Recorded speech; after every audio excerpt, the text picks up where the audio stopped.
Hello and welcome to another episode of Mr. Shrest Teaches Honors Pre-Calculus from his house, and you all listen and watch on YouTube. So, today what we're going to be talking about is we are going to be talking about series. Now, what a series is a sum of the terms in a sequence. And when we say the sum of the terms in a sequence, we mean all of the terms in the sequence. So every single term is being added up in this series. That's what a series is. Now, most series would be approaching infinity or negative infinity if you're just adding up an ordered pattern of numbers. But we can just take part of a series. What part of a series is called is, appropriately, a partial sum.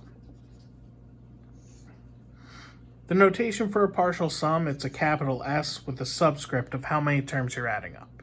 So if we wanted S sub 3, that would be A1 plus A2 plus A3. Just the sum of the first three terms. But if we wanted S sub n, it will be A1 plus A2 plus A3 all the way until our nth term. So for any sequence, we can find out a partial sum. We can find out the sum of the first n terms of any sequence we want to. Not every sequence can we find out the sum of everything, but every partial sum is manageable. Now, a way to express a partial sum that is very frequent and will come up quite a bit regardless whether you take statistics or calculus next year is what's called sigma notation. Sigma notation is a way to express a sum. And it is called sigma notation because the core of it is the Greek letter sigma, which that's a capital sigma right there. Now, next to the sigma is the explicit definition of your sequence. It's the explicit definition of your sequence. Never the recursive, always the explicit.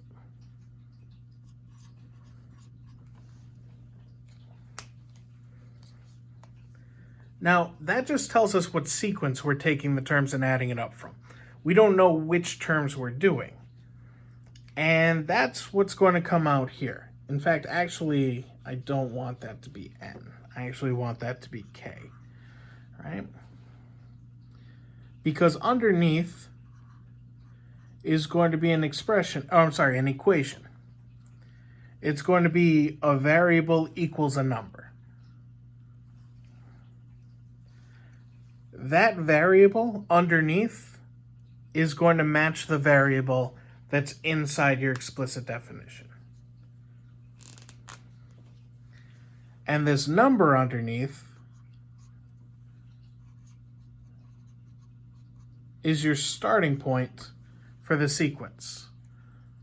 Usually that's going to be 1, because usually when you're finding the sum of a sequence, you're going to be starting with your first term and adding up until you get to another term. So most of the time, it's going to be k equals 1 underneath the sigma. And then on top of the sigma is n. What n represents is your ending point.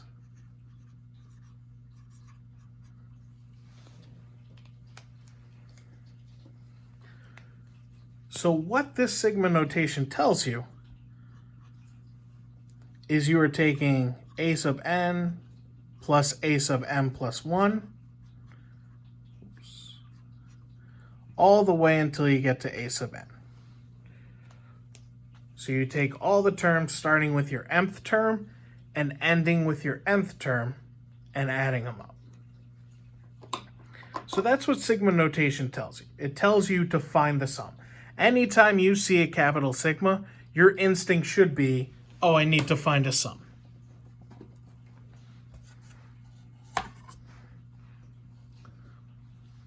So let's say we had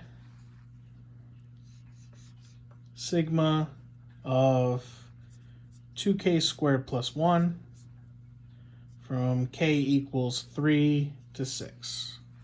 What this tells us is for the quadratic sequence 2k squared plus 1, we're going to be taking the third term through the sixth term and adding it up.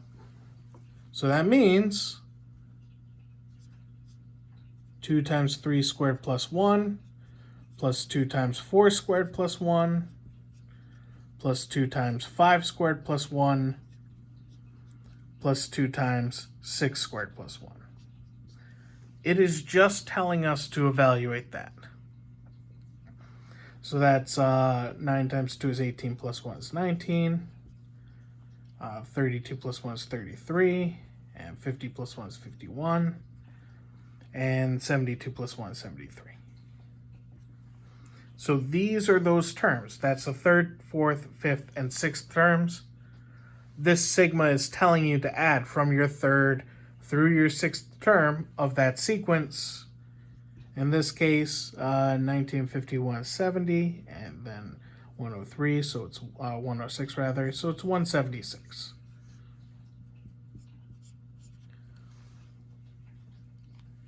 That sigma notation means 176. It means add up those four terms in that sequence. So sigma notation is going to be used in both calculus and statistics.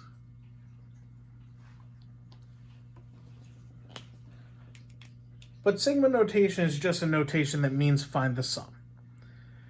And for something like that quadratic sequence, pretty much the only way is just to brute force it. It's just find your terms and add them up. But for arithmetic and geometric series, there is a shortcut. There is a formula to help you find out the sum of the terms. So if you want to find the sum of 30 terms in an arithmetic sequence, you don't need to find out the 30 individual terms and add them up. There is a formula that we have. Now, there's an old folk tale that Carl Friedrich Gauss, a famous mathematician, discovered the sum of arithmetic series formula as a kindergartner when his kindergarten teacher said, I don't feel like doing anything today. I'm just going to tell these kids, add up the first 100 integers. And that'll take them plenty of time so I can just relax and chill. It's nice busy work. And then about a minute later, Carl Friedrich Gauss came back and told him the answer. And the teacher was like, no, there's no way that that's true, that you got that. You had to have been told it before. How did you get it that fast? And then Gauss explained, well, we're trying to do 1 plus 2 plus 3 plus 4 all the way up until we get to 98 plus 99 plus 100. What he recognized is that the first and the last term is equal to the sum of the second and second to last term, is equal to the sum of the third and third to last term. Oops, wrong symbol there. Is equal to the sum of the fourth and fourth to last term, so on and so forth. So in this case, it's 101. And if he continued that, there would be 50 instances of it. So it's 5,050. And that's what he did. And the teacher was like, that's cheating. So he came up with another arithmetic sequence and was like, hey, just add up all the even numbers. And up until a point. And then Gauss did this pretty much the same thing. That story is probably baloney.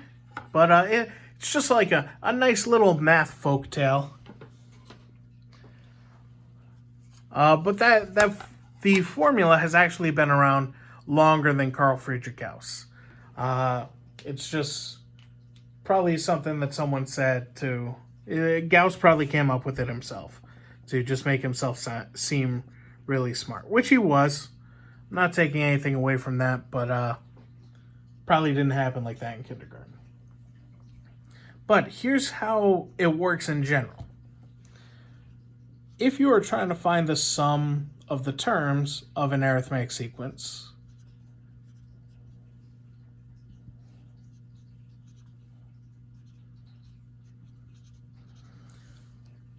it has to be a partial sum. There's no way to add up all the terms in an arithmetic sequence, because if it's an arithmetic sequence, you're either adding the same value every time, and it's positive, which means each term is successively getting bigger and bigger and bigger. So you're constantly adding larger and larger numbers as you continue through the sequence, or you're adding a negative, which means each term is getting successively smaller. So you'll be adding a smaller number. So either the sum is approaching infinity or approaching negative infinity if you were doing everything. If you were doing all of the terms in the sequence, which is impossible to do. So since it's either positive infinity or negative infinity, there's no point in finding the infinite sum, but there is a point in finding the partial sums. So here's what we're going to do. Since this is an arithmetic sequence,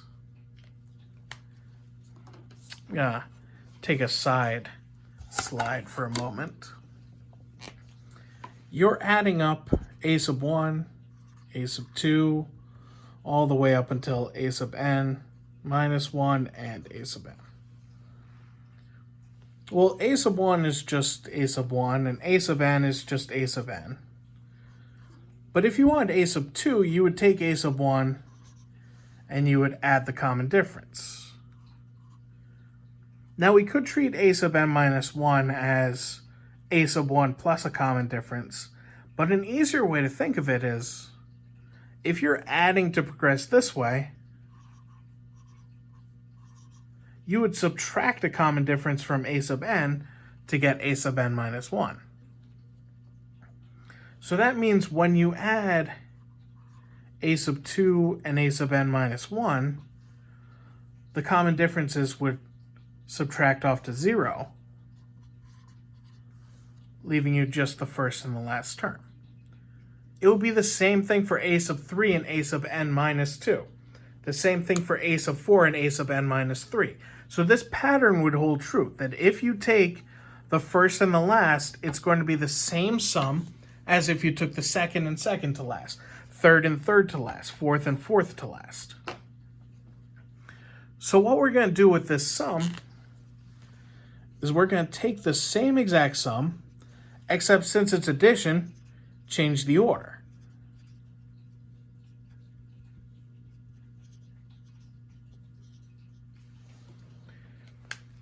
And now with this, we have the same sum. Let's add these two equations. So s sub n plus s sub n is 2 times s sub n. And then a1 plus an is a1 plus an. a2 plus a sub n minus 1 is a1 plus an. And same thing here.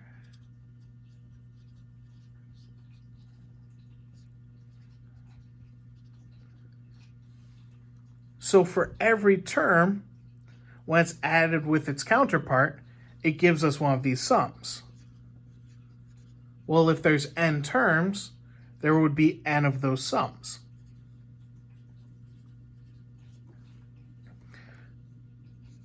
And if you isolate s, you're dividing by 2.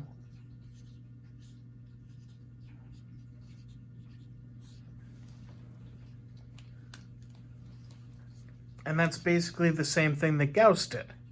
There was 100 terms divided by 2, so there was 50 of these sums. This is our formula for the sum for the partial sum of an arithmetic series. So that's for an arithmetic series. We could also have a geometric series.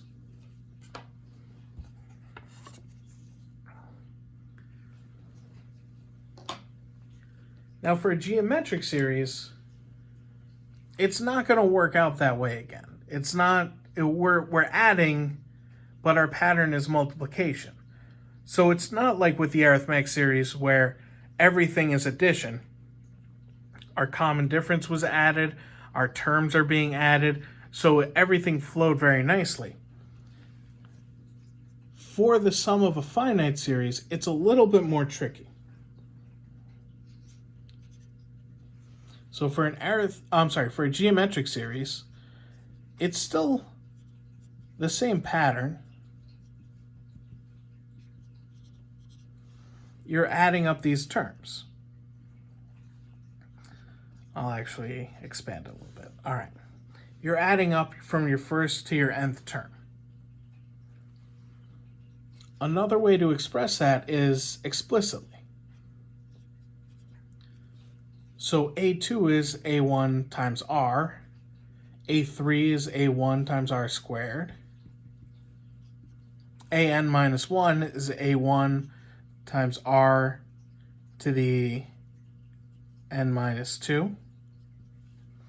And AN is A1 times R to the n minus 1 power.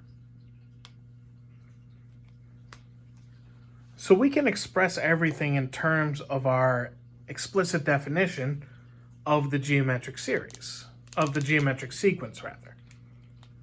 And if you notice, every single one of them has an A1 in common. So I'm just going to factor that out. Oops, not A sub n, A sub 1. Leaving us 1 plus R squared plus dot dot dot R to the n minus 1 plus R to the n minus 2 and then n minus 1. So we have that. Now here's where it's tricky. And I'm not sure which mathematician realized this, but a mathematician looked at this expression inside the parentheses here and decided, I'm going to multiply that by 1 minus R. But you can't do something to one side without doing it to the other. So we multiply both sides by 1 minus R.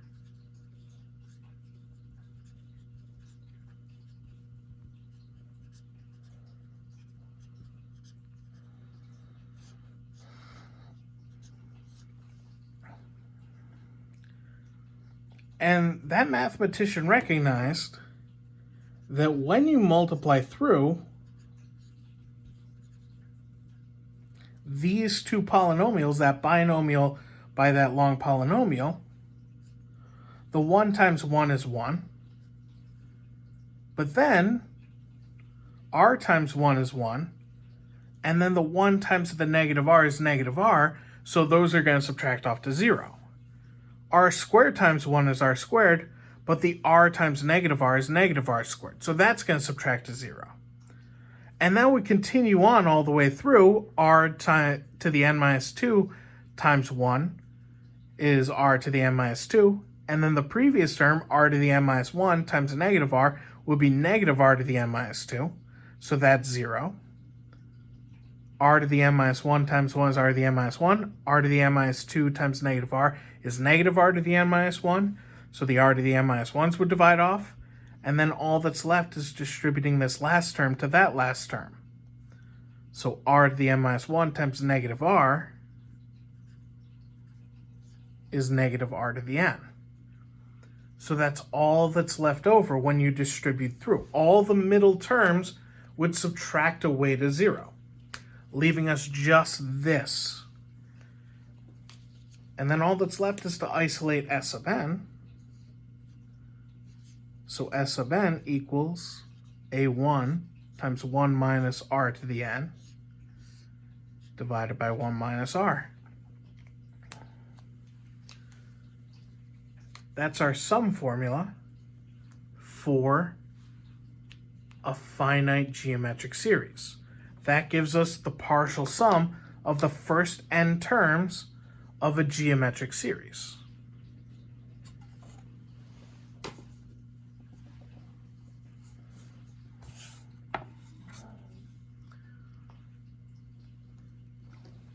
Now, unlike arithmetic series, sometimes geometric series can have a sum, have an infinite sum rather. And it's only a specific type of geometric series. In fact, it's only a specific type of any type of series that can have an infinite sum. And this type is called diverging. It's a diverging series. What's happening in its sequence such that its series would be diverging is that the successive terms are getting closer and closer to zero.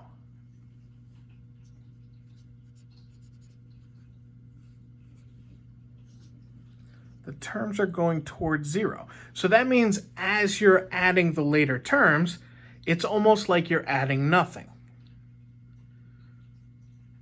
So for a geometric series, the only way for the successive terms to be getting closer and closer to zero is if you're making the terms smaller and smaller.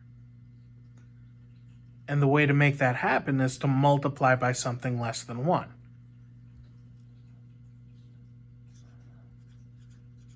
A geometric series diverges if the absolute value of the common ratio is less than 1. If the absolute value of the common ratio is greater than 1, then you're having bigger terms as you progress through the sequence. So, or rather, terms that are further away from 0. But if your absolute value of r is less than 1, each successive term is closer to 0. So it's getting smaller and smaller and smaller. So that's diverging. An arithmetic series is never going to diverge. And geometric only diverges if r is less than 1. So that would be something like 1, 1/2, 1/4, 1/8, 1/16, so on and so forth. So if we added these up, plus 1/8, I had trouble there. Let's try this again.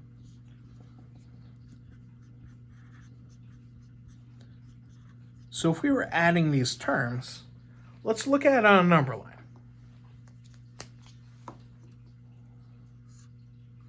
There's 0. There's 1. There's 2. And I don't actually need to go further, because our first partial sum brings us to here. That's just our first term. Our next one brings us to 3/2, or 1.5. Adding another quarter onto that, we're at 1 3/4. Adding another 8, we're at 1 7/8. Adding another 16th, we're at 1 15/16. Adding a 32nd, we're at 1 31 32. Every single time, we're just splitting the difference between 1 and 2. Or rather, whatever the previous one ended at, and 2. So right now, there's a 16th left in there. So the next thing we would do is be adding another half of that, which is 32. So then there's a 32nd between our partial sum and 2. So it's just getting closer and closer to 2. It doesn't actually reach 2, but it gets so absolutely close to 2 that we just say it equals 2. It's just going to keep getting closer and closer to 2. It never actually reaches 2. But for our intents and purposes, the sum of all these values is 2. So that's a diverging series.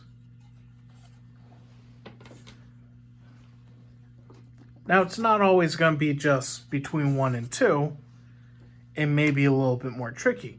But we can modify our equation for the sum of a finite series, which was S sub n equals a sub 1 times 1 minus r to the n all over 1 minus r. So essentially what we're trying to do is we're trying to take the limit as n approaches infinity of that sum.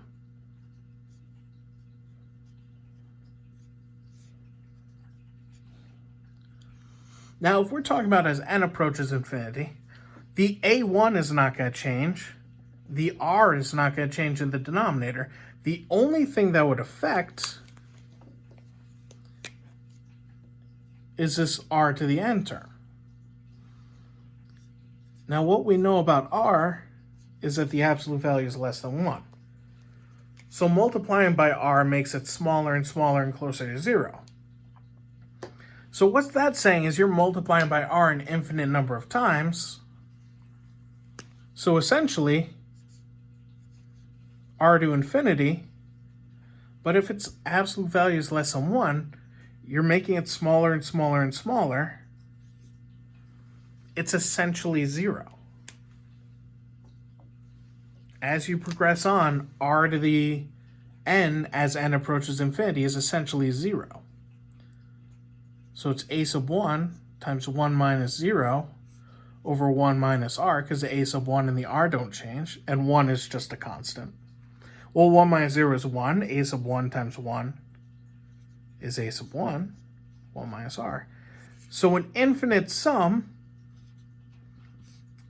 of a geometric series can be found using this formula. All right. So that's it for series. We talked about sigma notation, talked about definition of series, talked about the formula for the arithmetic series, n over 2 times the sum of the first and last terms. We've got our formula for finite geometric series here. The first term times 1 minus r to the number of terms divided by 1 minus r. And then for an infinite series, when the absolute value of the common ratio is less than 1, you can do the first term divided by the difference of 1 and the common ratio. All right, have fun.